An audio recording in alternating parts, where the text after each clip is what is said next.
let's do this. Let's speak of these wolves. I guess I'm hosting, so I should introduce the name of this podcast. Yeah, that would be good. You're good to go. Okay, I guess I'll do it. Okay. Welcome to Tortall Recall. I can't do it. I'm mic shy. I have to do it. I'm going to, though. I believe in you.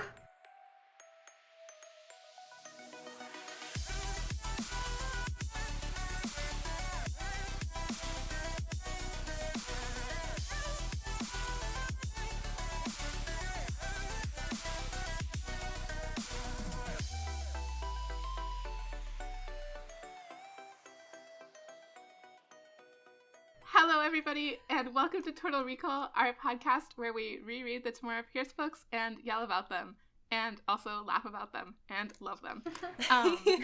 I am today's host. My name is Kelley. My pronoun is she, her, and I think maybe a fun thing to do, you guys can tell me you don't want to do this if you don't want to, would be to say your favorite animal name from this book, because I'm really into some of the animal names in this book.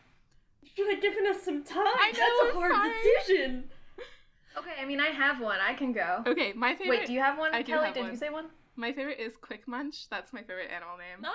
Okay, I did kind of want to say Quick Munch, but I have a backup one also. Okay. So my name is Abby, my pronouns are she, her, and my second favorite animal name in this book is the horse Rebel. Just big fan of the fastest horse in the village, Rebel. Yes. My name's Aurora. My pronouns are she, her. And my favorite animal name in this book is Longwind, because I think it's Longwind because he's in fact long-winded. Mm-hmm. You know. Yeah, that's really good. I hope that's true. Gotta be it, right? Anyway, it could also be related to endurance, but that long-winded. My name is Shelby. My pronouns are she, her. And I think my favorite names from this book are, in fact, the pups who do not have names. Yes! Because, and I think this is what it was for, is because they're still too silly. Right. 2 of the 5 pups have names, and then the other 3 don't because they're too silly for names. That's very good. I love it. Oh, wait, no, okay, I need to retroactively change mine, because also the hunter's dog that he named Prettyfoot, and Dane laughs at his name, and he's like, it's a very good name. The man gave me that name. That was the best. That's beautiful. Oh my gosh. I also have, before we jump into the sections proper, I made 2... Oh, Shelby, sorry, did you want to say something? No, I just thought of another one.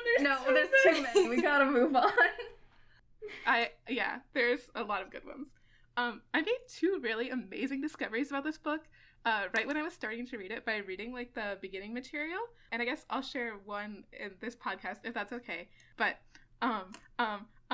so I read Tamora Pierce's bio and realized that briefly, I read it on her website, she lived briefly in the same town that I grew up in.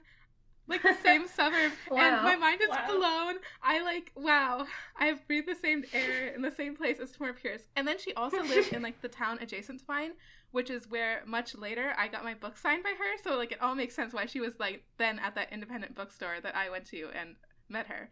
So anyway, that's my amazing Tamora Pierce trivia. I feel nice. blessed.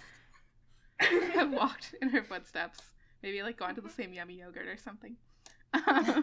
Okay, so let's start this. So let's do our first adventure section where we talk about our background with this book. Abby, do you want to go first? Sure. So yeah, I guess I haven't been on a Dane episode yet, so I can say my background with Dane, which is that Dane was definitely my favorite series the first time I read these books, and remained my favorite series for a long time. As a like older teen, I got more into some of the other series, and I kind of forgot how amazing Dane is, but it's really good, you guys. So I guess my background with this book specifically is I didn't actually own all the Dane books as a kid. I think I didn't own the 4th one, but I definitely did own this one, and I definitely did own the 3rd one, so I reread both of those a lot. And I really, in my head, remembered this as like a mystery book, which it isn't really. I mean, it kind of has the format of like, you know, like the rider group has like been killed and the wolves are asking for help, so they like go to this place and they need to figure out what's going on, except that there's like zero twists. Like they know what's going on the whole time. So I guess like as a little kid that like felt like a mystery to me, but it is not a mystery. Shelby, do you want to go next? Sure. So I actually have relatively little memory of this book growing up, which is shocking for anyone who listened to the last episode and remembers just how obsessed with both this series and wolves I was as a child. I mean, obviously I do remember that I loved it. I'm pretty sure it was, if not my favorite Dane book, then at least like one of my two favorites. I think I was also pretty fond of Emperor Mage for obvious cool reasons. Emperor Mage is my favorite. I'm so excited for Emperor Mage, you guys. I'm sorry, it's off topic. Yeah. But obviously I loved all of the wolves. And yeah, I think I also did like what Abby just said, that as a kid, well, I'm not sure I remember it as a mystery. I do think I remember it as like a book with a really good plot. Like, to me it was like, wow, like there's a discrete plot, it like goes places, like they solve the thing and they do the thing and everything's better. Like, I think that it was a very satisfying book as a kid, which was hilarious when I went to go put this on my Goodreads and found many people on Goodreads bad-mouthing the plot of this book specifically. Oh no. Oh, strangers on the internet. Aw, no good. What's my background? So, I read this book probably second of the this quartet, second of the quartet, so like after Protector of the Small, so I knew all the characters already. And with this book, I think I liked it okay. But, Kelley, please forgive me, but I liked this one probably less than the others. I think I got bored because they spent a lot of time sitting in the woods, and I wasn't a very discerning 12-year-old. Me too.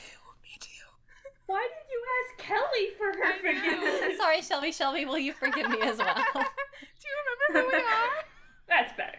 Can you tell us apart, Aurora? Only sometimes. There are a lot of Kelley-Shelby similarities in the context of this podcast. I suppose. In any case, so when I first read it, I didn't like it as much, but I read it multiple times, like, through my adolescence, as I did all of these books, and each time I read it, I, like, liked it more, which I suppose is a good sign. Mm-hmm. I actually, even though you just apologized to me, I think I had a similar experience. I think I remember this being, of the Dane books, which were my mostest favoriteest, I think this was actually my least favorite one. For, like, much of the same reason when I was younger, and even now, like, when I read books that have, like, any, like, sort of, like, tactical intrigue and stuff like that, like, that just is really, like, kind of boring for me. My brain just kind of skims over it. So, like, most of this book, I was like, blah, blah, blah, plotting against the state, blah, blah, blah, ooh, animal transformation. So...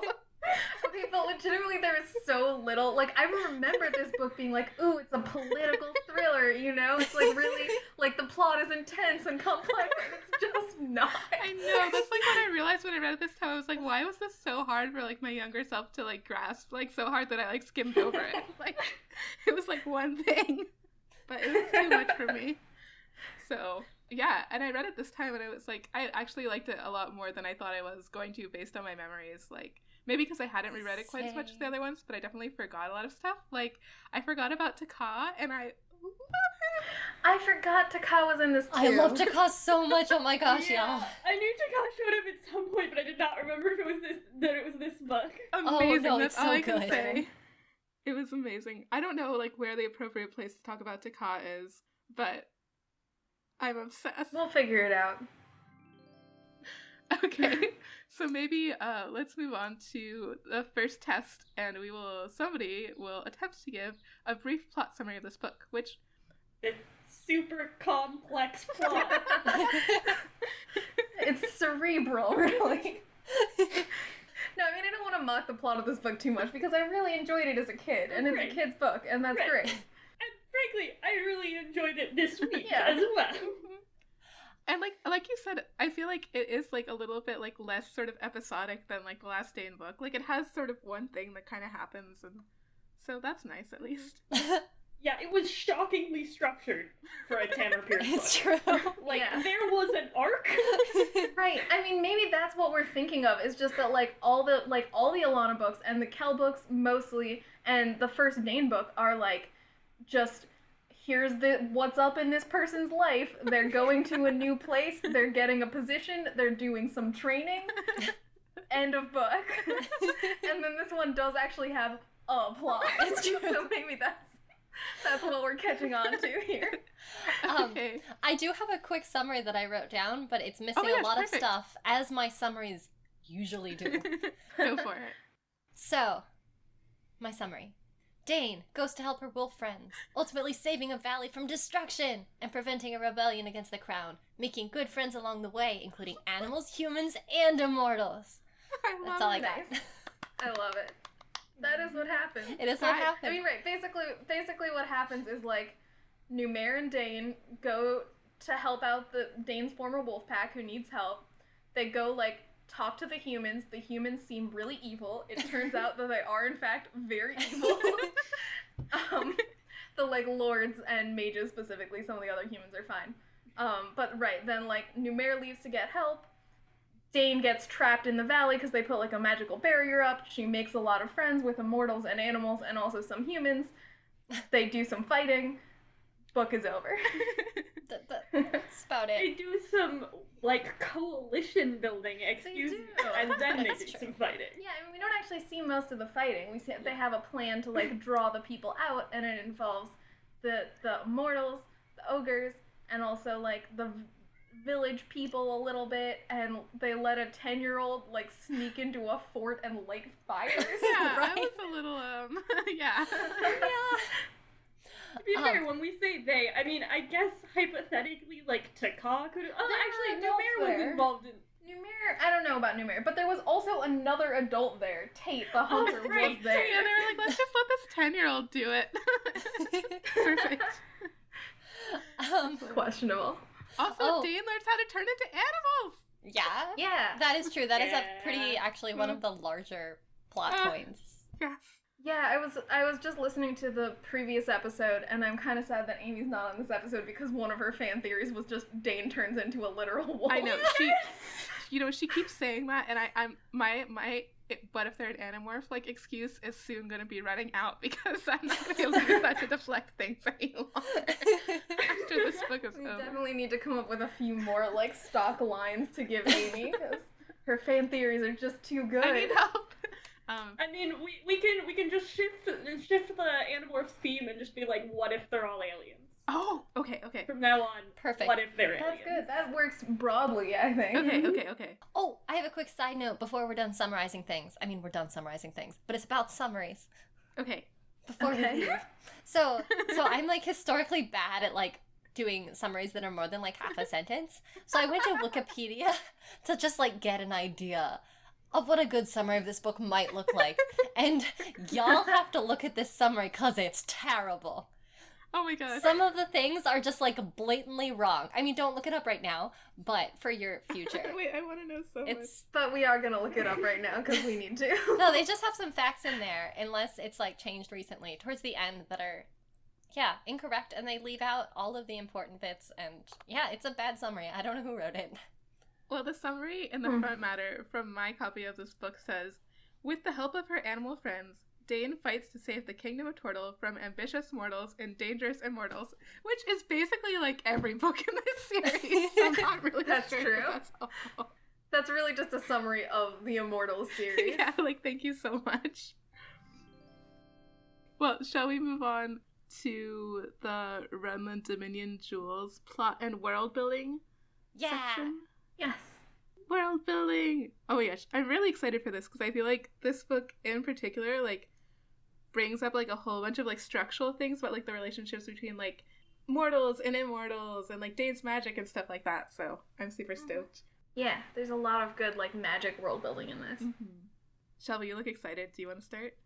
Well, I can go straight off of your thing for just a little bit. Perfect. To make a bridge to last week's episode when we were talking about what exactly a person is in this world, and we have some classification systems we got last book where it was oh, like, if they're capable of education, like a dragon, then they're people, and if they aren't, then they're not, and they're more like animals.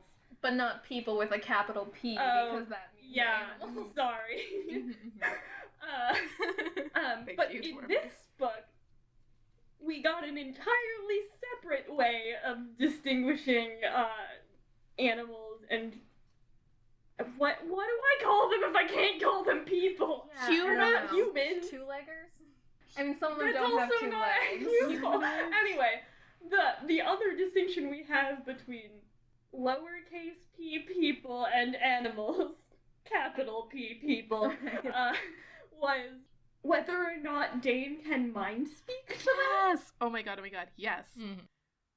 Yeah, I thought that was really interesting, partially because, okay, I'm not 100% sure about this, but I believe that there are some partially humanoid immortals who don't speak human languages, I think. So, like, that means that there are some immortals that Dane can't communicate with at all, which seems really odd.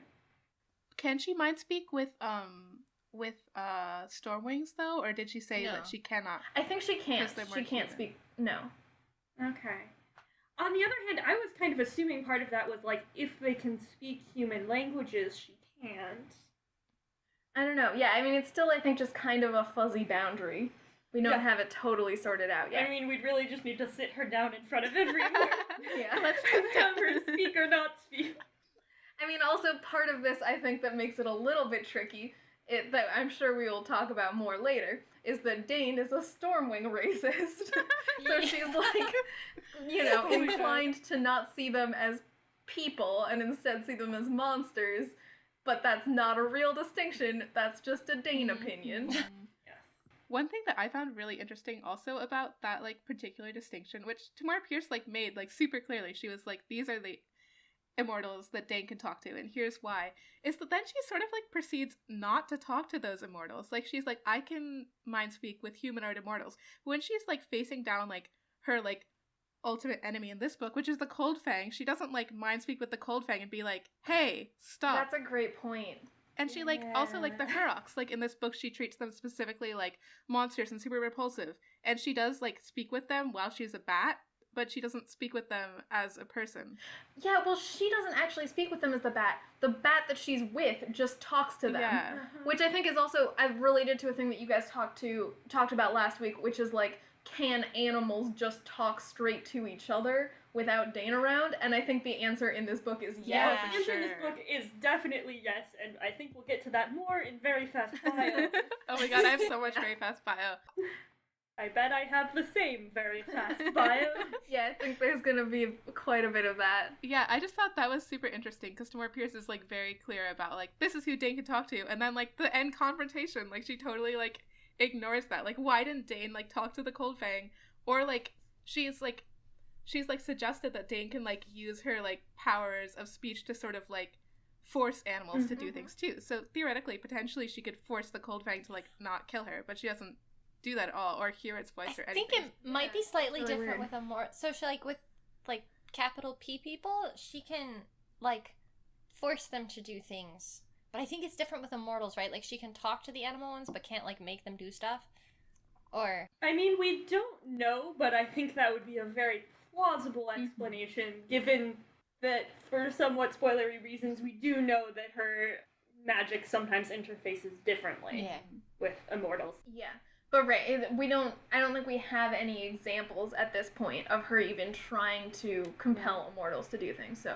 Right, it's really weird that she didn't even try to talk to the Cold Fang. Yeah, and especially, like, for reasons that maybe it makes more sense to bring up in Social Justice Corner, but, like, she's still, like, while she's, like, sort of struggling with this idea that, like, Stormwings are evil, or, like, are ogres evil, she's not struggling with the idea of, are these, like, animal, like, immortals evil or not? She's like, this one trying to kill me, I must kill it, versus, like, all these, like, moral struggles she's having with the humanoid She ones. also seems to treat them to some degree how she does treat animals. The animals are neither moral nor immoral, they are simply animals following their nature, and I will kill them if I must to follow my own nature. I'm not sure she totally does, because she has, I mean, okay, so I did want to mention at some point that Dane hates chickens, saw and that. I don't know why that's true. It's like a really weird Yes. I circled that. detail. That's very rude of her, I think. Why, Dane? But right, so like we know that there are just some regular animals that she hates, even though that's really inexplicable to me. I mean, she thinks chickens are stupid, right? Is that She the? just I said mean, she did- spoiler. But yeah, so I mean, we know that there's some animals that she just doesn't like, but I think with the Huroks and the Cold Fangs, she's not just seeing them as like, oh, they're just animals following their nature. She is seeing them as monsters that we should destroy. Yeah. Yeah, I think you're right. Yeah, and I guess I thought that was interesting specifically because, like, the issue of are these more human-like immortals monsters or not is made such a huge issue in this book, and she doesn't seem to confront that at all with animal-like monsters, which I would think she would have more sympathy for. More of a if connection to. Mm-hmm. Yeah.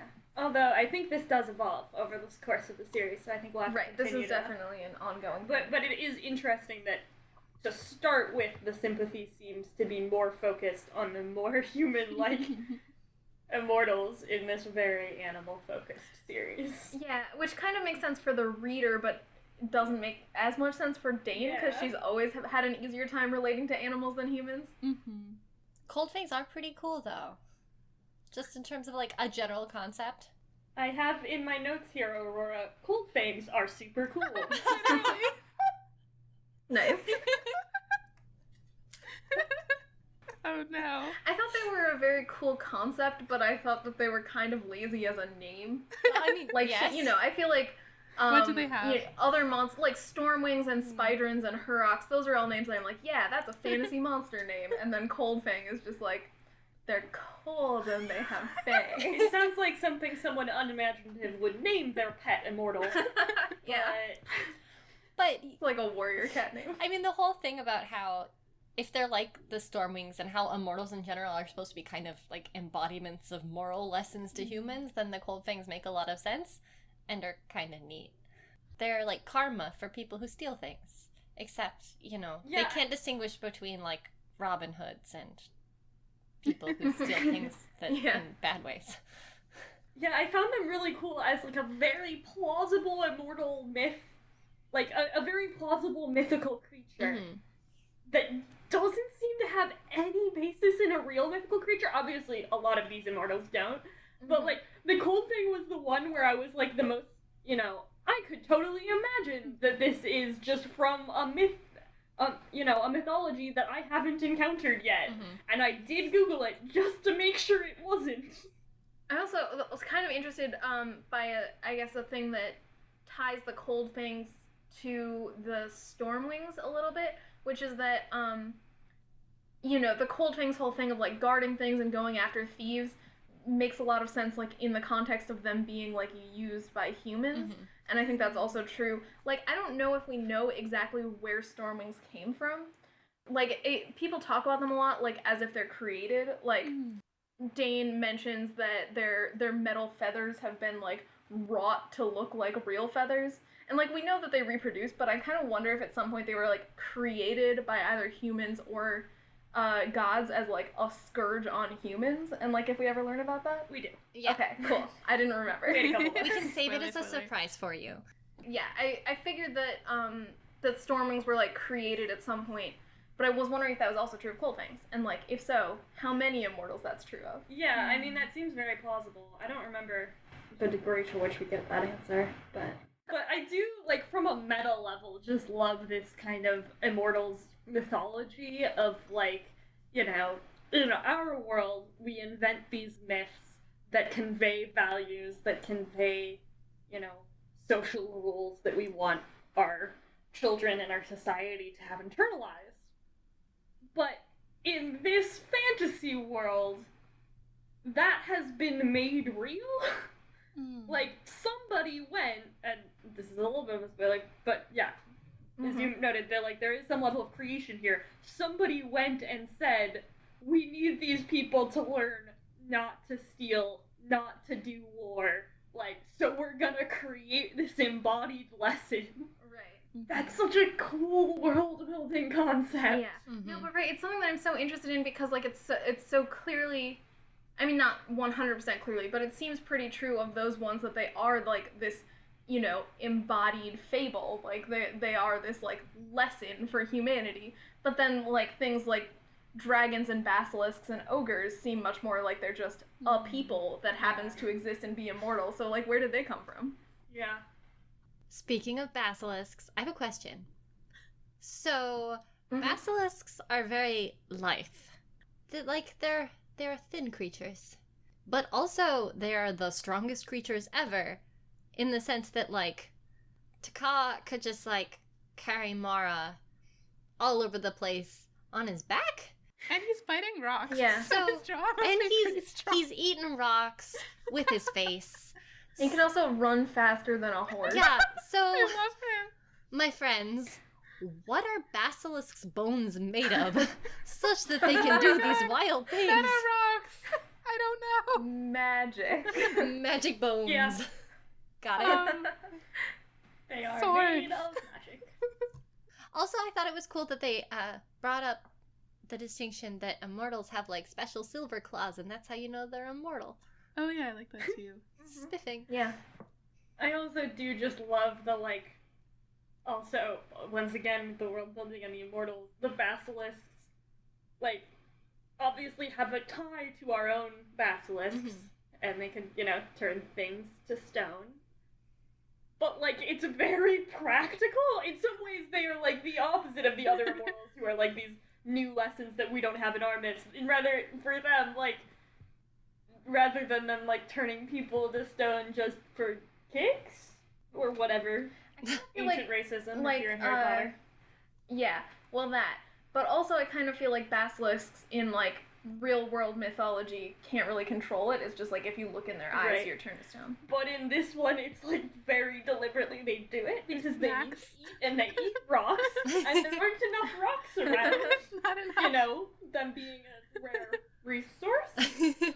I did really appreciate that Takat just, like, for dessert, eats the most precious gems that exist in this world. Just, like, eats piles of them. I love it. Just, like, casually munching on, like, our equivalent of, like, rubies and diamonds. I mean, or our equivalent to black opals. Oh, We yeah. have them. They're Well, very yeah, but they're, expensive. because they're, like, a magical resource in this, I feel like they're even, like, next level. I also feel like I thought it was interesting too how sort of they used Taka as like another conduit to sort of like explain like more immortal society, like how he said like, oh, like basilisks and dragons, like we're friends, like we hang out. Yeah, and actually that they're, like, related, which is really interesting. Just thinking about, like, what if there were, like a species of lizard people that were, like, sentient and, like, well-read and stuff that just existed, like, alongside humans, and, like, they had, like, you know, their closely related, like, evolutionary family tree, and we had ours, and they were just totally different. You like, should read War I with don't the know, it's Newts. just fun world Read War building. with the Newts. It's my favorite science fiction book right now. It's about giant talking Huh. newts. Nice. Okay. Sounds good. That's all.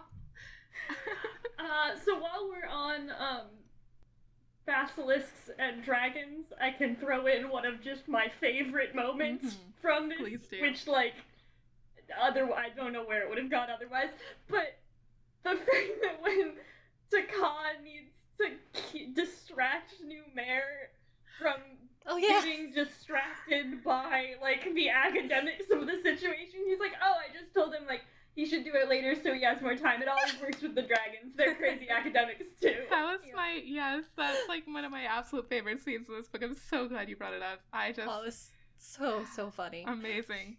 I love I'm like, Taka too so true. much.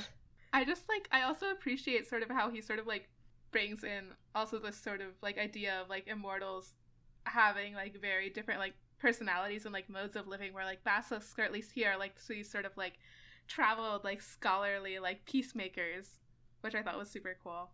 I just like his aesthetic. I like his life. I love him. Yeah, as long as you brought up Numair, I mean, there's some various things that I have to say about Numair's magic, but one of it is just that, like, he's really useless a lot of the time. Like, I mean, they explicitly say that he was totally useless when he was 100% an academic, and then he came to Tortall and learned more practical stuff.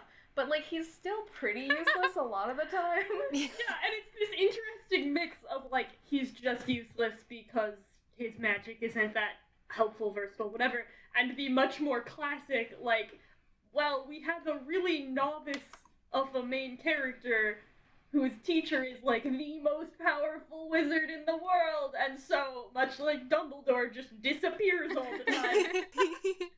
Right, I mean, it's very convenient that he's unable to participate in, like, the majority of the plot in this book. But then, like, once he does, like, two things. He gets rid of the super deadly magical substance, and then he does one wizard duel, and then he's just like, oh, I'm out of magic. I'm useless again. But the wizard duel was Dang, very now good. you better come up with a super powerful new technique in order to, like, save the day again. Right, so I mean, they have this, like, in-universe sort of thing where, you know, I don't remember when they say this, so it might be in, like, a later book or whatever, but, like, that Numair can't even, like, light a candle because the candle just explodes because he can only do big magic. So they have that in the world, but they also sort of have it on a narrative level where, like, he just, like, I guess he does one or two, you know, he does, like, he talks to people far away, and that's helpful, and he does the thing with the, like, Smolcro, where he, you know, so, like, he does a couple smaller magic things, but mostly, like, you know, if they just let Numair use magic for all sizes of problems, the solution to everything would just be Numair. So, like, he can only use magic on really, really big things, and then he uses it up, and then he's useless for all, like, mid-sized problems. I'm also, like, obsessed with how flashy, like, both his and, like, Tristan's magic was. Like, yes. Now I'm gonna throw a rose bush at you, and now I'm gonna cover you with, like, flaming jelly. Like, okay, that's fine. I thought their duel, was just super extra and, like, the most typical wizard super duel, fun, and I yeah. really loved it. I loved it. I also just want to, like, shout out specifically the word of power that exists in this universe that turns a human into a tree and then elsewhere in the world turns a tree into a Did human. you guys read that book? Did you read the book? I did. There's What? Yeah, there's a book about the tree that turns into a human. Mm-hmm. What? There's a book about it? Yes, it's a well, book. it's a short story, right? It's a short story. Yeah, in it's the a short collection story. of short stories that Mhm. TP released. I think it also has the one with what's her name, the unicorn, the Shane unicorn. I I can't think it's in remember. that same set of stories. Oh, is it called Young Warriors? Is it that one? I think so. Maybe I own it, so I'll look after this. I feel like Numair, like, makes a cameo in that story and it's like, yo, sorry I turned you into a person. Well, that's delightful. So, cool. Yeah, we should, like, read that for a bonus episode or I think something. we should. Yeah, I forgot most of it except that it exists. I feel like there's still, like, I know we spent a while talking about world building, but I feel like there's still quite a bit of stuff aside from even just fast linguistics and bio. I know one more thing that I wanted to talk about, at least really quickly, is because we talked about this a little bit before about religion and about, like, who's... Okay, wait, but we have a little bit more stuff to say about Oh my god, Numair. yes. Okay, Yeah. keep going about Things. Numair. I'm always ready. Okay, so specifically, I mean, Shelby and I talked about this before recording the podcast. You know, Numair's magic, especially before he got to Tortall, was very, like, big and academic, and he couldn't use it for small things. So he needed Or to... anything. or- anything practical. Yeah, he couldn't use his magic, basically, for anything. He needed to travel from Carthag to Chorus under the radar. How he did that was teach himself sleight of hand and do stage magic. I remember that too. I wanted to talk about that. Yes, thank you. Oh my god. Yes. He's so dramatic. Numair. Also, like, he's on the run. Like, Yeah. maybe he was just super confident that Carthag wouldn't send anybody after him, but he was like, the best way to hide myself on the run from, like, my school of magic is to be a stage magician. Amazing. Oh my god. Right, yeah, I mean, when I first read that, I was wondering why he didn't just, like, use his regular magic to do stage magic, but it's because he can't, because He his would, like- magic is He would, useless. like, blow up the cards. He would turn them into flower petals. Yeah. Which, like, that brings up another interesting world-building question, which is, he's basically like, yeah, like, the magic they teach you at the university in Carthag is useless, like, I learned everything here at the court, from the king, who I guess Right, spends from the his king. time just teaching random itinerant magicians. Anyway, I mean, probably not all of them, but maybe the most powerful one who's ever shown up. fair. But, like, what's up in Karthik? Like, is it just that he was, like, you know, AP track, and so he never learned any of the practical stuff? Or... Yeah, I mean, I actually have a theory about that, which is specifically that he's a black robe. There are very few black robes, and it's pretty clear that, like, to be a black robe, you have to do, like, words of power and other very academic stuff. And also, it's explicitly noted that Numair was totally uninterested in and useless at battle magic, so there's probably, like, a whole, like, department of battle magic that people are learning that Numair just, like, skipped. Okay, yeah, because my other question was, is there, like, non-academic magic in Karthik that he just never encountered? Well, that's another great question. Yeah. Okay, so I have another magic thing also, which is that there's a quote that Dane says, which is just, she's talking to, like, an animal about magic, and she says, we call them mages or sorcerers or wizards or witches. What we call them depends on what they do. Which, like, does it? They've never told us that. I was like, what is the Tamora, distinction? This would be the perfect time to clarify for us, please. She's 14. She was probably just confused. We do know that hedge witches is a word that we have discussed on this podcast, even, that is definitely separated out for us. But, like, yeah, most of those, not at all. Right, like, is Numair a mage or a sorcerer or a wizard? He's not a wizard. I want to go with sorcerer. He's a mage or a sorcerer. I feel like he's a mage. I don't know.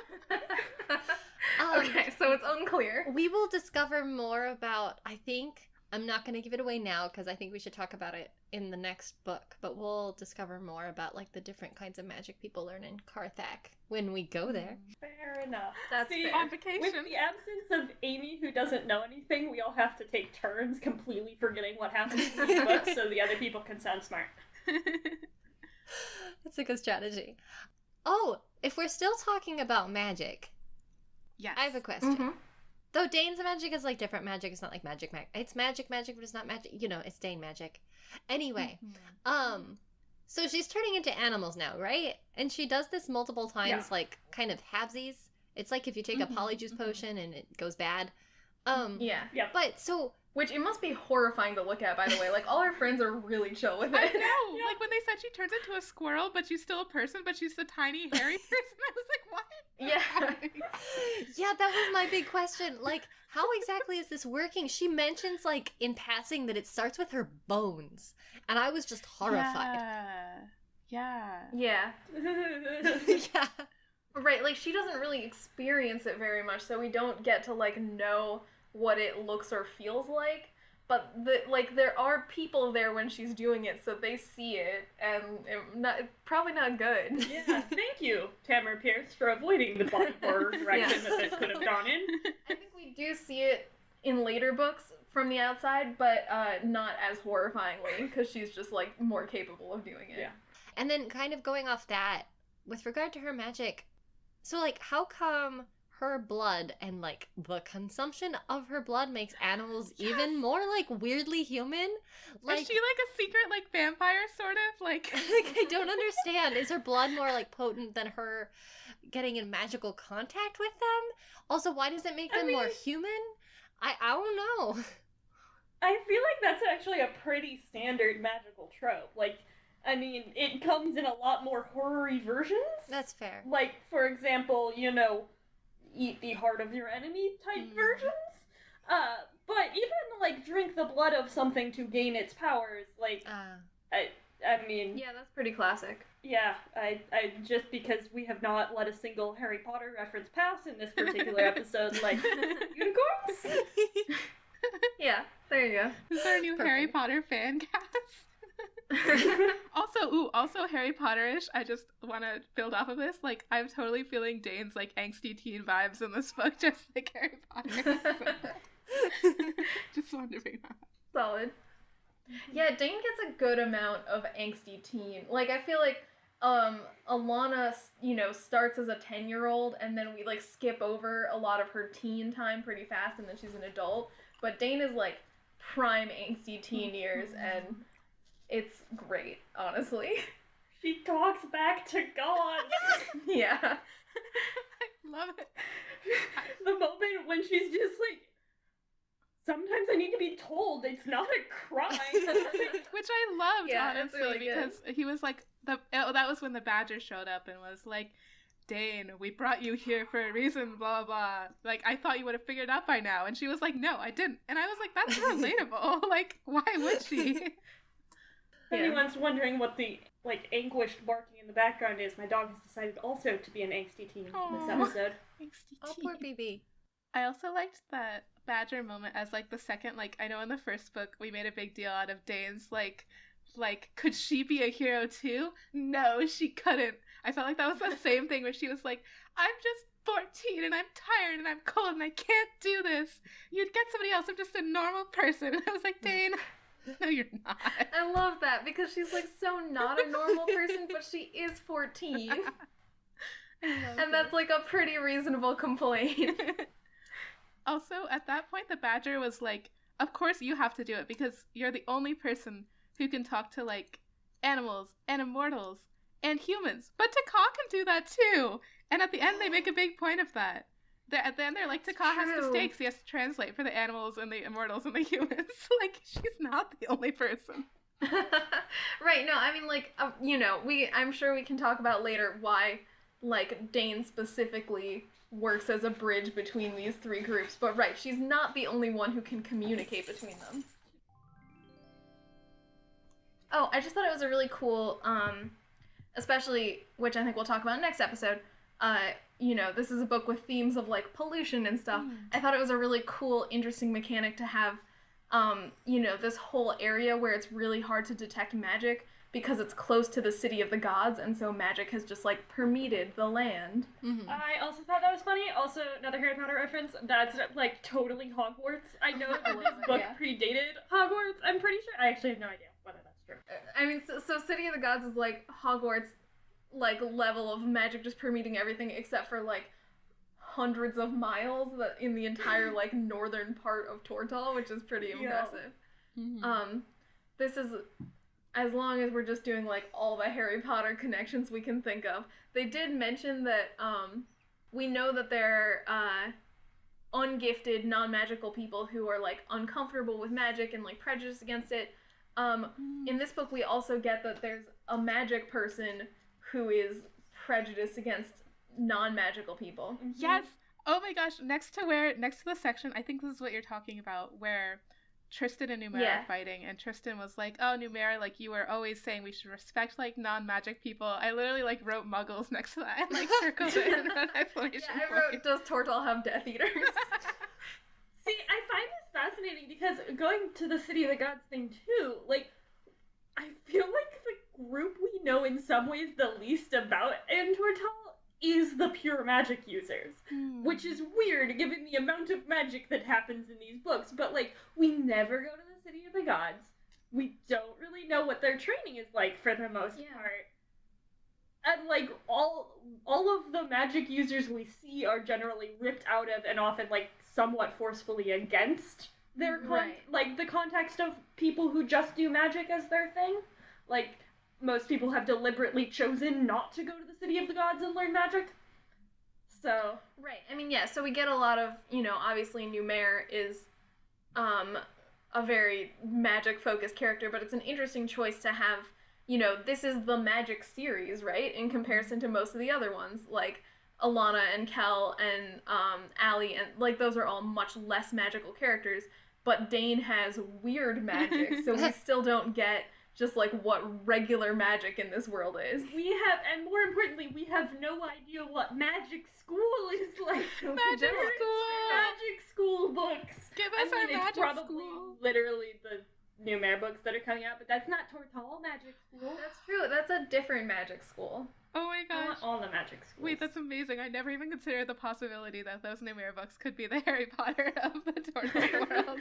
Well, except in, like, I mean, we'll get to Karthak later. I'm so ready. I was born ready for this series. Also, this is totally off topic probably, but I don't know what section this goes in, and I'm just thinking of it now. If you do the math of, like, Numera showed up, like, 8 years ago in the Dane books, and he's in, like, his mid-20s, he was so young. Oh, baby. When he did the sleight of hand thing, he was a teen.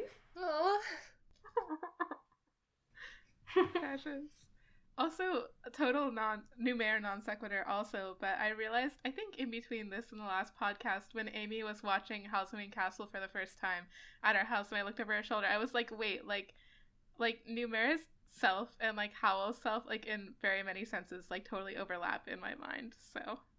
Mm-hmm. They are the exact same archetype, which I maybe did not realize was an actual archetype because it seems to mostly exist in middle grade fantasy. But I love it. I love it. It's great. Fancy sorcerers is the Fancy type. sorcerer boy. Oh man. Fancy problematic sorcerer boy. Oh, Numair. So, when I read these books as a youth, I didn't particularly care for Numair. I mean, I didn't dislike him. I kind of nothinged him. He was there, but I have become quite charmed by his character. I don't know, all of these things we're picking up on are quite delightful, in which I really didn't notice as a kid, and I don't know why that is. Yeah, I don't know. Or do I just find different things delightful? I felt very much the same way, and I don't know if it's because as a kid I just sort of mostly saw him as like, oh, he's a teacher figure, you know? He's a powerful mage, and he teaches Dane, and he's like an adult authority figure, and I don't know, yeah, that's kind of just all I really thought of him as, and then now reading it, it's like, oh, he's incredibly, like, over-dramatic, and he really cares about how his hair looks, and he's just, like, really goofy, and it's delightful.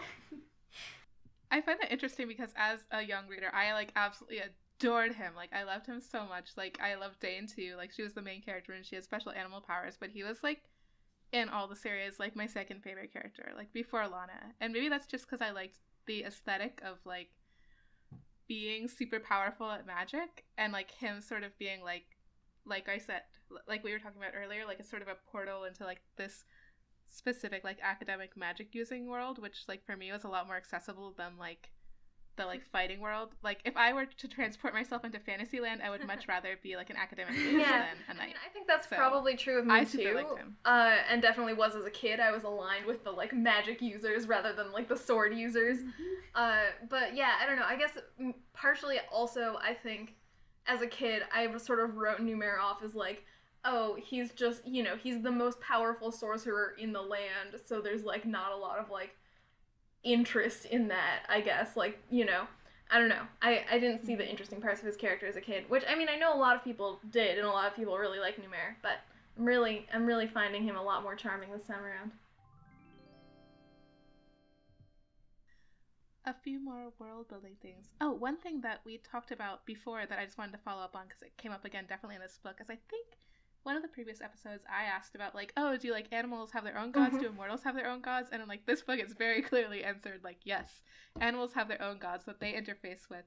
And at one point they said, like, before, like, they launched the siege, like, the humans, like, said a prayer to their gods, and the animals said a prayer to their gods, and the immortals, maybe they said one too. That was like, cool. Although, right, I don't know.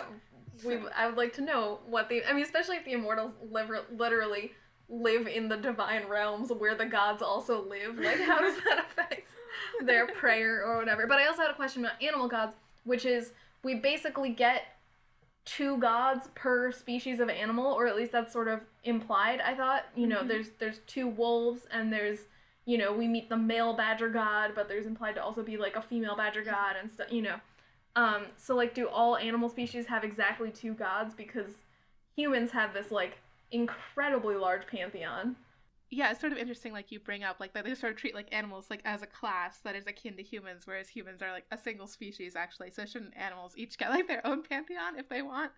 I mean, but right, like, I guess we don't know that there aren't gods that apply to animals. And I don't know, yeah, I mean, it's also possible that, like, animal religion is just less developed. Like, I would believe that. Yeah, I would assume this is a matter of, you know, we get a little insight with the broke thing POV that animals just don't have as complex thoughts until they accidentally drink Dane's blood. But, like, they, like, as they firmly established, like, they can't even really anticipate the future very much. And if you can't anticipate the future, there's much less reason to pray. Like, a lot of, like, or at least there's a little reason for intercessionary prayer.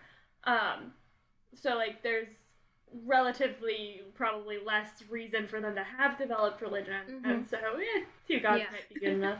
Right, I mean, this kind of actually ties into another just little religion detail we got that I really liked, which was that, Numair and Dane are running away from the castle, whatever, and they stop at a crossroads, and there's a specific shrine for the god of that crossroads, which is, like, really cool. They have, like, these tiny little gods for every little thing, and,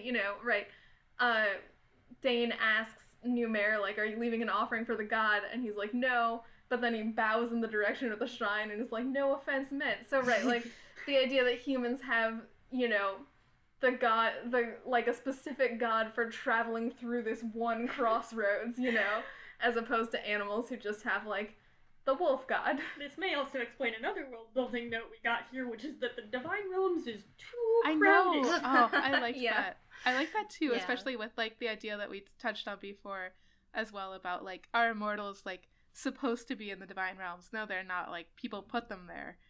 And I feel like that's really brought up with them. Like, we don't fit in here. We want to come out. Like, Takah's like, I've been so bored. I need to come out. This is way more fun. I stuck there. Yeah. Yeah, although it's also just hilarious to me that the Divine Realms, presumably the most magical of realms, are, like, small and fixed in area?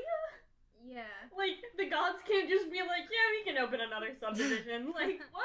I mean, I do think that there's a possibility that the gods exist in this space in a slightly different way from the Yeah. immortals. Because we know that those are distinct, they're both immortal technically, but gods are definitely a distinct thing, so they probably play more by their own rules. There is one other thing about immortals that I wanted to mention really quick, which is that Dane and Numair know the weakness of Stormwings, and it's that they hate onions. It was What? very good. Where did that come from? They specifically said, the siege of something or other. Well, right, just like a siege that happened off screen where they learned that they But hated how they onions. figured this out? Were they, like, throwing vegetables at them? Like, they ran out of things to throw, and so they were like, how about these onions? And thus a discovery was made. I don't And they were know. like, no. Were you all paying attention to when, what's her name? Dane was fighting the Cold Fang, and then the poor little Scrap, like, kind of died? Aww, And then- yeah. That was And heartbreaking. then the Cat God. Do you remember the Cat God? Yeah, Uh-huh. Who was described as having, like, a silky, evil-sounding voice? Yes. And I was like, now TP. Are you judging here, TP? I know! yeah, just judging cats. Like, I thought she was a cat person. Why an evil-sounding voice? I mean, I'm glad that, I mean, I think it was cruel, not evil, but yeah, still just questionable. yeah. Oh, Aurora. I'm so glad you brought this up, because me too, because I was like, this book already, it's called Wolf Speakers, so obviously, like, it's for dog people, but do you really have to throw that much shade? Yeah, I mean, there were these two very nice cat characters, but it just seemed like, an offensive characterization of the cat god. Yes, thank you. Also, can all gods bring those of their own species back to life? Possibly. I mean, it's definitely implied to be a thing that happens rarely. Well, with some exceptions. Hey. Anyway, I thought it was interesting that it's like very like the cats bring the cats back, the wolves bring the wolves back, and like wolves definitely Oh, can't I bring do like cats that. back to life. Yeah, I mean, we don't know that, but it's, interesting possibility. We really don't know that much about, like, the relations between the gods. Like, are there any human gods that are in on this plan with Dane to, like, get her to make everyone live harmoniously or whatever? Or is that purely a thing that the animal gods are doing? Is it even all of the animal gods, or is it really, like, mostly just the wolf gods? Definitely the Badger God. Yeah. And if the Badger God's involved, it may be that certain other characters who we will not reveal for spoilers' sake may also, in fact, be involved. Maybe, but we don't know. Hmm. Yeah, what if they're in cahoots, but we can't talk about those cahoots till a while. Okay, let's move on and let's do quick linguistics if you guys have some stuff, and then we'll do quick bio. Y'all, I have a theory. I want to know what you think, fellow linguists. Okay. And Mhm. Kelley, honorary linguist. Okay, thank you. So, in this book, we learn that Kitten already knows dragon, like the Yeah. dragon language, I have a lot of And- questions. and that Kitten was born knowing dragon. So I'm going to give you a little bit of background. But so if you know much about, like, language acquisition in humans, and I mean, I think some other species, so, like, zebra finches, you can really only get, like, fully structured communication that, like, mirrors and parallels that of the rest of your species if you get input. Mm-hmm. Like, that's a pretty general thing. So I have a theory to explain why Kitten already knows dragon. And that is Dragon UG, or Dragon Universal Grammar. So, for those non-linguists in the audience, Universal Grammar is a theory shared by, like, some theoretical linguists who think that all humans are born with some, like, innate language mechanisms, whatever, and that we all learn languages, and it's because of that. And that animals don't do this. So I won't tell you my opinions about that at this time, but I totally respect Tamora Pierce for doing this with dragons, right? Because if anyone is going to have UG, it would be the dragons, correct? I can accept that. I could also accept some sort of limited input within the womb. Oh, that's a good idea. Yeah, I mean, dragons are telepathic, so there is a possibility there that, Kitten was absorbing language, I guess, before she was actually born. But Kitten can't do mind-to-mind stuff yet, right? I mean, Dane can't talk to any babies. We know this because she initially can't talk to the puppies, and that makes sense, because babies don't know language. But the fact that Kitten can't do telepathic language, but can speak real language is, like, very interesting to me. Yeah.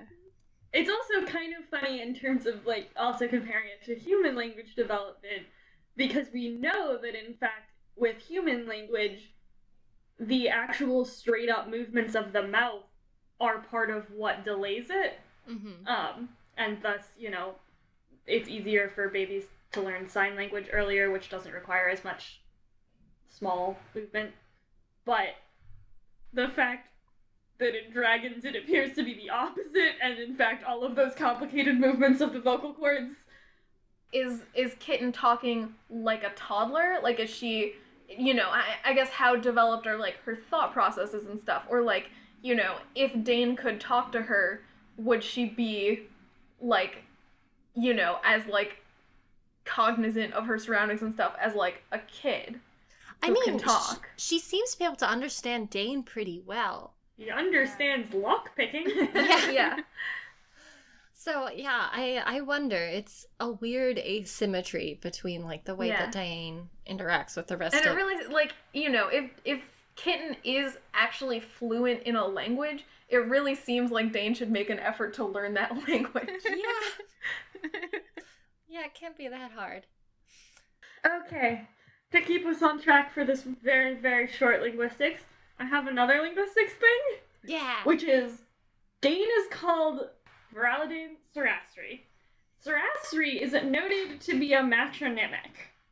Like, it's from her mother's name, and that's kind of shameful because it means that she doesn't know who her father is, and she can't have a patronymic. No one else has patronymics! I mean, I assume this is a Gollin thing. Yeah, I think so. Is it? But it's also very well understood immediately when she's, like, I mean... Well, okay, like, one person knows about it.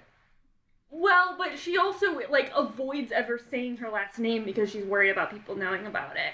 So, like, I mean, you could also say, like, okay, you know, country borders are somewhat arbitrary. Like, she's now back in what is established to be a relatively, like, close place to her, to her home. It's close in geographic proximity and quite possibly also culture. So it could just be that, like, this corner of the world has patronymics. I would buy that, like, or at least that it's a known thing in, like, northeastern Tortall. Right. Yeah. Any more super fast linguistics? I actually have it bridges fast linguistics and bio. Amazing. Perfect. We know that Ka can speak English, well, whatever, common. And his voice is described as whispery, which made me presume that he doesn't have vocal cords. And my question for you, my good biologist friends, is do reptiles have vocal cords? Like, can they make voice sounds? Yes, they can make voice sounds. I do know that because Fun fact is that I have spent several months catching lizards and geckos, and they do squeak. They do squeak if they get angry because you're holding them. Geckos can make vocalizations. They can have mating calls. So geckos do vocalize. In which case he might have vocal cords. Maybe he's worried that he'll squeak if he uses them, and so he keeps it a whisper. Okay, I don't want to be the host in this, but this bio is getting less fast. Yeah. Okay, let's skip this bio and move on to the next bio. Anyway, lizards can make sounds. I think we should try, Kelley and I should try on 3 to say the worst bio in this, because I'm curious what yours is, because I think I have one, but there are two ones that are running up. Oh my god, yeah, I have two. I have 2 bad ones. Okay. 1, 2, 3. People don't use 10% of your brain. brains. Yes, thank I you. flagged that one too. I feel like I know things about bio. I feel like this is, like, the ultimate biomyth that, like, is the equivalent of, like, Inuit words for snow for linguistics. Mhm. Like, it just, everyone knows it, and every biologist hates it. I did do a little quick Google just to confirm it's right, and I was reading, like, a Popular Science article, and it does confirm that, yes, humans do utilize basically all of their brain, and also most of it even at the same time. Over a period of 24 hours, most of the regions of your brain will be active. So let us dispel this myth.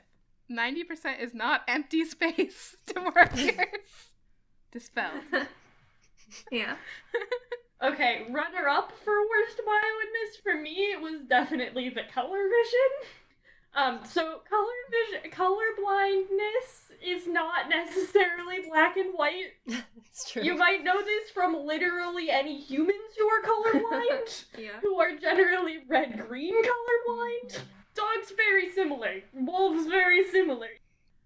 Mine was super technical, which is Numera at the very beginning when Dane's talking about how she can be in an animal's brain. It's like, oh, you can be a magical symbiote? And she's like, what? And then he goes on to be like, a science person. And it's like, a symbiote, so like not like a parasite, like you have a relationship with another organism and it's mutually beneficial.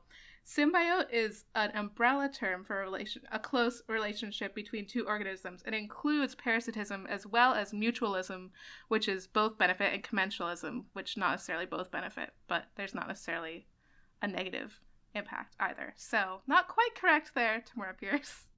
It also just seemed weird because, like, you know, I don't know, she's not, like, living in close contact with these creatures as much as she's, like, communicating with them, right? Like, Yeah. it's weird to say that she's becoming a symbiote. Yeah, I'm not even sure I you felt could like say Tamora she's Pierce like... just like wanted Numera to use a fancy academic term so that she could establish that he was a fancy academic again.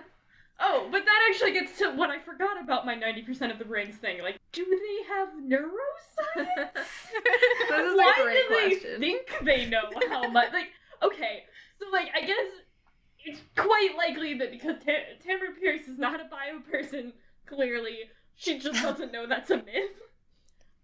So, there are 2 possibilities. One is that because she is the, ruler of this world, you actually do only use 10% of your brain in Tortall.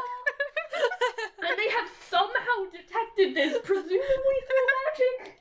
So that's one possibility. The other possibility, it's not true, because this is basically our world. And they somehow stumbled on the same academic myth through their weird magic neuroscience. I mean, right, it is, like, we know because Dane, like, sees Brokefang's brain. Like, we know that they could potentially figure this out through, like, telepathy, but they did a bad job of it because they're wrong. Listen, it's difficult. Okay, well, this has been pretty long, so I'm in favor of everybody else's of heading on to some listener mail. Yeah, sounds good. Okay, it is time for Palace Gossip.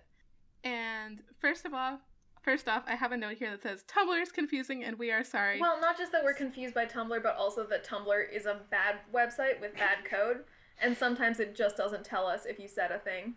So, right, if we miss one of your messages, it's because Tumblr's a bad website and we're sorry, but we can't do anything about that. And the second one is, please stop sending us spoilers. Or if you do, please send us an email and say that there are spoilers in our subject line. And spoilers is anything that Amy, who is reading the books along with this podcast for the first time, would not know. Yeah. So, right, I mean, it's not entirely, we've gotten a bunch of people sending us, like, facts of, like, oh, this thing that you talked about, they address it in Beckett Cooper. And that's, like, not a bad kind of listener mail to get, like, but the problem is that, Amy has to deal with the social media sometimes, and if they're full of spoilers, then Amy gets spoiled. So if you want to send us that type of message, do it, but do it in an email and mark it with the subject line spoilers. Thank you. So, Abby, I know you said in particular that you wouldn't mind reading one of these questions. Do you want to read the one from the email? Okay, so we have an email from Ethan, this is part of a longer email, which was all very good, but we're just reading a section of it. Ethan says, I'm actually finishing up Wolfspeaker, and I had some thoughts about the Immortals /gods /etc. existing in another world. Honestly, it's just like a pocket universe that kind of exists in science fiction novels, example, Ender's Game universe, from around that time. The idea is that there's another kind of space that exists outside of space-time, but also know about everything at once. It's just interesting how this idea of a godly realm is sort of like a time dilation pocket, where they can come out of it and influence another realm as they pick and choose at any time in a quote-unquote chosen person's life. It's just an interesting thought I had about that kind of fantasy, quote, realm that seems to bridge over with science fiction. Which I think is a very fun idea to play with. I'm always very into, like, ways that magic can be explained by science, and I think this is a fun example of that. Yeah, I also just love tropes that, like, are not science fiction or fantasy specific. Right, and I mean, I don't know. I think it would be, I'm sure that we'll get more into this in future books. I'd really like to know more about how gods and immortals in the divine realms, like, experience, time and space and stuff. But right, I think it does work really well as a science fiction trope that there's, like, this pocket universe next to the universe of Tortall, where these other beings are just living their lives. And they just pop on over. Yeah. Mm-hmm. Thanks for the letter. Thank you. We actually had 2 people write into us about water. The first one, they were both on Tumblr actually. The first one was from Jehan, maybe Yehan. Sorry if I mispronounced it. The poet. It's probably the character from Les Mis. Oh man, maybe you should read this. Jehan, I think.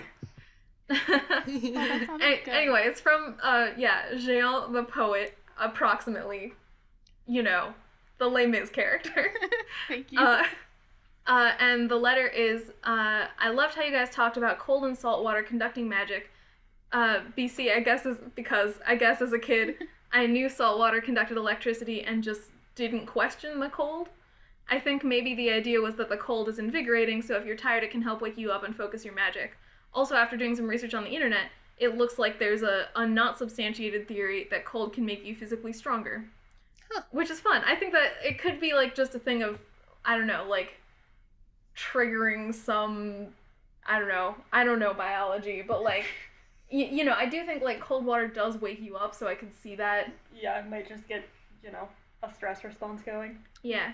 But right now, I definitely also assumed as a kid that it was, like, you get in the cold and that, like, perks your mind up and then you can do more magic good. In Finland, they think that, like, jumping into cold lakes in the wintertime is, like, good for your health, so maybe that's part of it. Well, that kind of leads right to the next person's Tumblr mention of cold water, which was from C-L0TT, maybe? Or I0TT, who said that maybe cold water is conductive to magic is more spiritual-based than science-based because it's a common trope to meditate under a waterfall or with freezing water. So I think that sort of ties into what you're saying about, like, it being good for, like, your health and your spirituality. That's interesting. I've never heard of that about meditation. But right, I think that there's more of, like, a blurred line there than these asks would suggest of, like, getting in cold water does have a physical effect on your body, and that is probably also related to why people do it when they're meditating, right? Mm-hmm. Like, there's a definitely crossover between the sort of physical and spiritual effects that it would have. Awesome. Yeah, that's cool. Well, I think then we just have Aurora or Abby, somebody who's done this more than me. Do you mind doing the telling people where they can find us and stuff? So, right, we have a variety of social medias. You can find us on Twitter at Tortall Recall, on Tumblr, tortallrecall.com.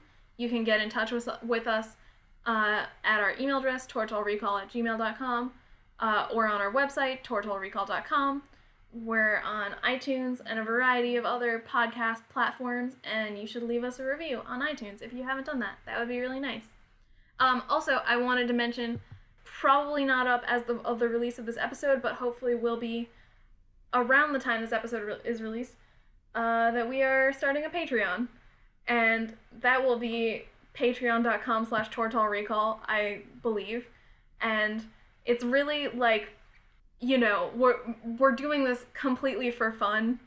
And, you know, we're not looking to, like, make a bunch of money off of it. So really this is just if you like us a lot and you want to, you know, say thanks, you can do that with money if you have money, not if you don't have money to spare. But right, currently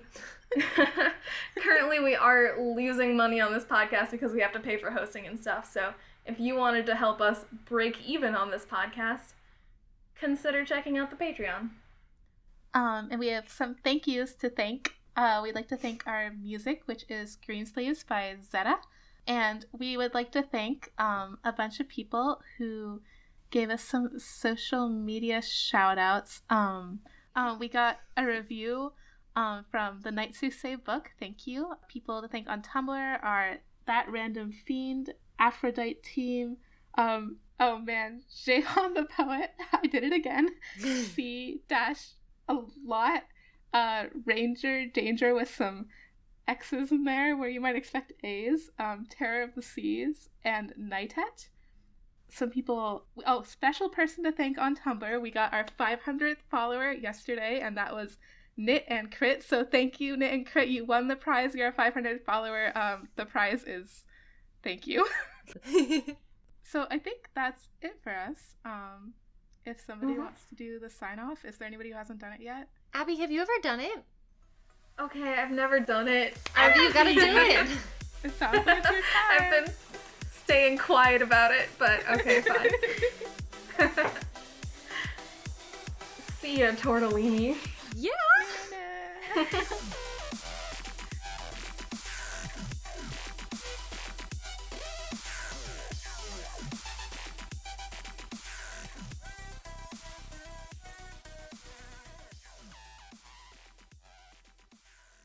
Okay, perfect, good. Okay, small break. Tea sipping break. Slurp. Slurp.